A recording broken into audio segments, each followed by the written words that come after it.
Good morning friends, welcome back to new vlog. कसे आहात सगळे? आणि टायमिंग आहे सकाळचे 8. इथं चाललं है वीडियो अपलोडिंग.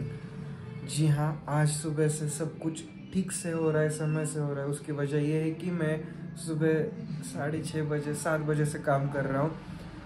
बट थोड़ा सा इशू ये हो गया कि मैंने व्लॉग देरी से स्टार्ट किया, बट किया ज़रूर.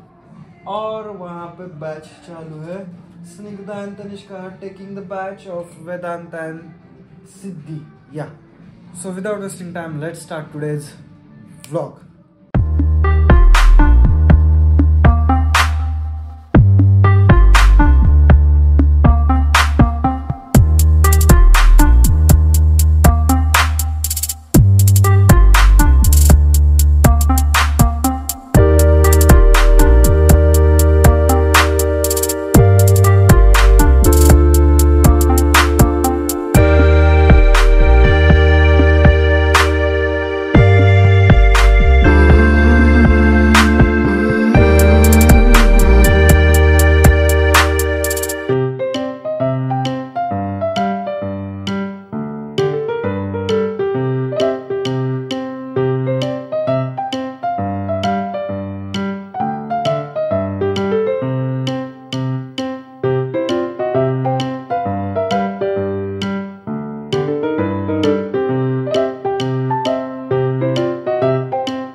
अचानक एक नवीन काम आलं जे आजच्या माझ्या कुठल्याच शेड्यूलमध्ये नव्हतं, पण तेही करणं गरजेचं. थोडंसं प्लंबिंगचं काम आहे. चला आपण ते करू. ते तुम्हाला पण दाखवतो की एक्झॅक्टली काय होणार. पण आत्ता ते होईल का नाही तेही माहीत नाही, पण ते मेजरमेंट्स घेणं कंपल्सरी इम्पॉर्टंट आहे. आणि ते करण्यासाठी ते माणसं आलेली आहेत, तर त्याच्यासाठी मला घरी जावं लागेल आणि मग पुढच्या गोष्टी बघाव्या लागतील. So let's go to home.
without wasting time, let's start today's bonus ducks. Bonus ducks. Bonus ducks. कालचा प्रश्न खूप इम्पॉर्टंट होता तुम्हाला. What does blocking mean in theatre? Blocking म्हणजे काय आहे हे प्रश्न विचारलेला आहे. त्याचा आन्सर आहे blocking is the planned movement and positioning of actors on the stage during a performance. स्टेजच्या आधी एक प्रॉपर प्लॅनिंग केलं जातं की एवढे काउंट्स, एवढ्या स्टेप्स, ह्या साईडला फेस करणार, त्या साईडनं एंट्री होणार, त्या साईडला एक्झिट होणार, असं बघायचं तसं बघायचं. हे सगळं मोजून मापून केलं जातं. त्याला प्रॉपर ब्लॉक्स असतात ब्लॅक कलरचे, तर ते ठेवले जातात. तिथं तुम्हाला यायचं असतं, तिथनं तुमची एंट्री, एक्झिट, तुमचं सीट, हे सगळं प्रॅक्टिस ओव्हरऑल तुमच्या रिहर्सल हॉलमध्ये थिएटरसारखा पूर्ण सीन क्रिएट केला जातो. आणि ती प्रॅक्टिस ॲज इट इज आपण स्टेजवर जेव्हा परफॉर्म करतो त्याला परफॉर्मन्स असं म्हणतात, आणि त्यालाच त्या प्लॅनिंगला ब्लॉकिंग असं म्हणलं जातं. आय होप की तुम्हाला हे नवीन खूप काहीतरी छान माहिती मिळाली असेल. आणि आता आजचा एक नवीन क्वेश्चन तुमच्यासाठी वाट बघतोय. Explain the difference between left stage and right stage. हे जे उत्तर तुम्हाला उद्या मिळेल. तुम्हाला जर हा व्लॉग छोटासा छानसा आवडला असेल तर थँक्यू सो मच. लाईक करा, शेअर करा, सबस्क्राईब करा. भेटूयात पुढच्या ब्लॉगमध्ये. Till then be happy, stay safe, smiling and always keep loving with watching D&D with Piyush. Bye.